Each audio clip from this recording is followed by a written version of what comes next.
Hey everyone, welcome back to Corporate Decoder, the place where we decode the often confusing world of corporate filings. Today we're diving into an 8K report. Trust me, this one's juicier than your average filing. It's about a company disappearing, well, sort of. This is an 8K filing from Markforged Holding Corporation dated April 24, 2025, and 8K is basically a corporate breaking news report filed when significant events happen. In this case, it's a big one. Markforged is being acquired. Markforged, a company that makes 3D printers, is being bought by Nano Dimension Limited. Nano is using a subsidiary, a company they own called Nano UST Inc. or Merger Sub for short to do the deal. Merger Sub merged into Markforged, with Markforged surviving as part of Nano. Think of it like Nano swallowing Markforged whole. So what happens when one company buys another? Well, a few things change. Starting with the shares. Each share of Markforged stock, except for a few special cases like shares already held by the company, is being converted into cash, specifically 5 Telsineros per share. So if you owned Markforged stock, you're getting $5 for each share. What about stock options? These are basically the right to buy shares at a certain price. If your option lets you buy shares for less than $5 Arians and is in the money, you'll get the $5 areas per share for each share your option covers after some deductions. If the price to buy the shares is equal to or higher than $5 areas, you get nothing.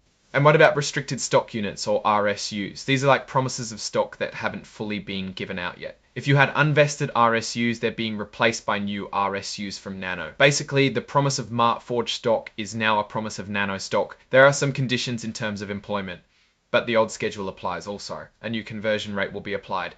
Warrants, which are similar to options, are also changing.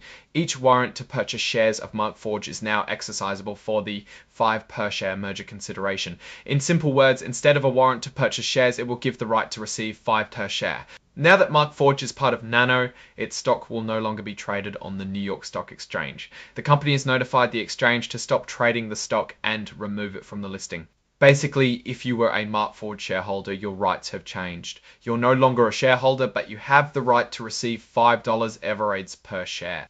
Unsurprisingly, there's a change in control. Markforged is now controlled by Nano Dimension. It's no longer an independent company. There are also some executive changes. The Chief Financial Officer, Treasurer, Secretary Asaf Sapori resigned. This was before the merger finalized. Also, with the merger complete, several directors and officers have resigned. That's pretty standard when a company gets bought. The directors from Merger Sub, Julian Lederman and Ophir Baharov, are now the directors of Markforged. Shai Taram resigned from his role as Chief Executive Officer and President of the company, but it looks like the other officers are keeping their jobs for now. Finally, the company's official paperwork, its certificate of incorporation and bylaws have been updated to reflect the new ownership and structure.